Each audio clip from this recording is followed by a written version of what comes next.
एक गोपनीय और दुर्लभ मंत्र जिसने पूरे विश्व से अंधता समाप्त करने का निश्चय कर रखा है। चाक्षुषोपनिषद।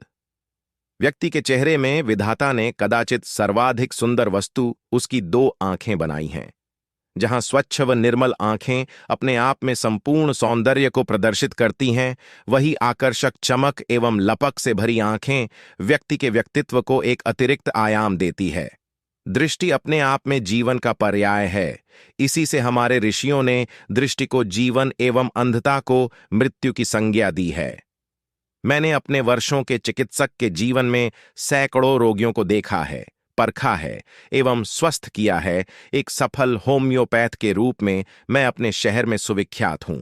अपने चिकित्सा विज्ञान में एक परिपूर्णता का अभाव अनुभव कर मैं अतिरिक्त ज्ञान के लिए भी सतत प्रयत्नशील रहा एवं इसी क्रम में पूज्यनीय डॉक्टर नारायण दत्त श्रीमाली जी से भी भेंट की। मेरा मंतव्य था कि मैं उनके सानिध्य में रहकर मैं सम्मोहन विज्ञान सीखूं और उसका चिकित्सक की दृष्टि से उपयोग करूं। मुझे अपने इस प्रयास में आशातीत सफलता मिली और कई एक रोगियों, विशेषकर मानसिक जटिलता से संबंधित रोगियों के उपचार में तो स्वयं हतप्रभ रह गया हूं कि इस माध्यम से कितना सही व प्रामाणिक उपचार संभव है। मेरे चिकित्सकीय जीवन में एक बार एक अलग ढंग का रोगी आया जो नेत्र रोग से पीड़ित था एवं आंखों की अनेक पीड़ाओं से के साथ ही साथ उसके चश्मे का नंबर निरंतर घटता बढ़ता ही रहता था। मैंने प्रारंभ में उसका अपने चिकित्सा विज्ञान की दृष्टि से उपचार करना चाहा, किंतु सामान्य सफलता ही हाथ लगी। मैंने उसे एक चुनौती मानकर ठीक करने की ठान ली। उन्हीं दिनों मैं अपनी व्यक्तिगत साधना के संदर्भ में जोधपुर भी गया एवं पूज्य गुरुदेव से वार्तालाप के मध्य जिज्ञासा की कि क्या आंखों का कोई श्रेष्ठ आयुर्वेदिक उपचार भी संभव है। मैं इस तथ्य से परिचित था कि वे आयुर्वेद के भी प्रकांड ज्ञाता हैं एवं उन्होंने अनेक असाध्य रोगियों को इस विद्या के माध्यम से लाभ पहुंचाया है। उन्होंने बताया कि आयुर्वेद के माध्यम से भी उपचार संभव है, किंतु उन्होंने ज्योतिष के क्षेत्र से यह अनुभव किया है कि इस रोग के पीछे मुख्य रूप से कारण व्यक्ति का सूर्य ग्रह या उसके शरीर में सूर्य तत्व निर्बल होना होता है। उन्होंने इस विषय में बताया कि व्यक्ति का मंत्रात्मक उपचार किया जाए तो अधिक फलप्रद होता है। उन्होंने इस विषय में बताया कि व्यक्ति के शरीर में ही नहीं, इस संपूर्ण सृष्टि में ही सूर्य तत्व ही है जो गतिशीलता का आधार है। इसी कारणवश सूर्योपासना हमारे दैनिक जीवन का एक आवश्यक अंग होना ही चाहिए। मेरे आग्रह पर उन्होंने गोपनीय चाक्षुषोपनिषद को स्पष्ट किया, जो कृष्ण आयुर्वेद का एक अंग है।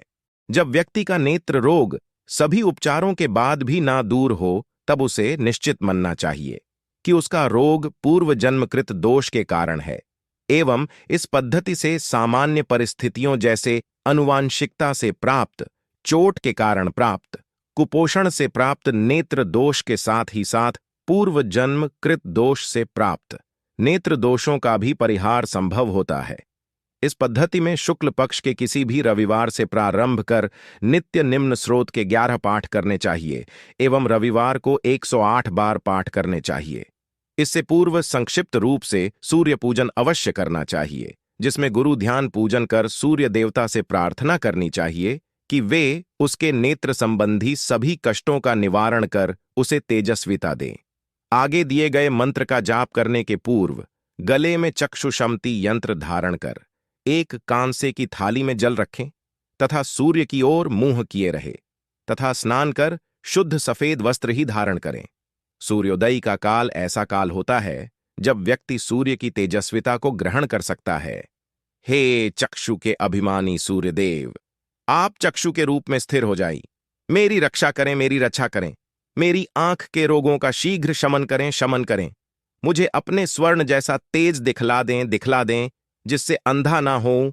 कृपया वैसा ही उपाय करें, उपाय करें। मेरा कल्याण करें। दर्शन शक्ति का अवरोध करने वाले मेरे पूर्व जन्मार्जित जितने भी पाप हैं, सबको जड़ से उखाड़ दें। ओम सच्चिदानंद स्वरूप नेत्रों को तेज प्रदान करने वाले दिव्य स्वरूप भगवान भास्कर को नमस्कार। ओम करुणाकर अमृत स्वरूप को नमस्कार। ओम भगवान सूर्य को नमस्कार।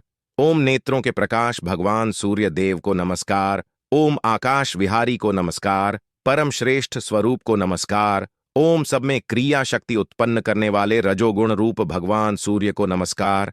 हे भगवान, आप मुझको असत से सत की ओर ले चलिए, अंधकार से प्रकाश की ओर ले चलिए, मृत्यु से अमृत की ओर ले चलिए। उषण स्वरूप भगवान सूर्य शुचि रूप है। हंस स्वरूप भगवान सूर्य शुचि तथा अप्रतिरूप हैं। उनके तेजोमय स्वरूप की समता करने वाला कोई भी नहीं है। जो ब्राह्मण इस चक्षुषमति विद्या का नित्य पाठ करता है, उसे नेत्र संबंधी कोई रोग नहीं होता, उसके कुल में कोई अंधा नहीं होता। 8 ब्राह्मणों को इस विद्या का दान करने पर, इसको ग्रहण करा देने पर इस विद्या की सिद्धि होती है।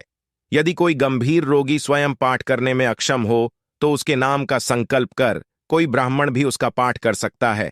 संस्कृत उच्चारण में कठिनाई अनुभव करने वाले पाठक हिंदी अनुवाद का उच्चारण कर सामान्य लाभ प्राप्त कर सकते हैं।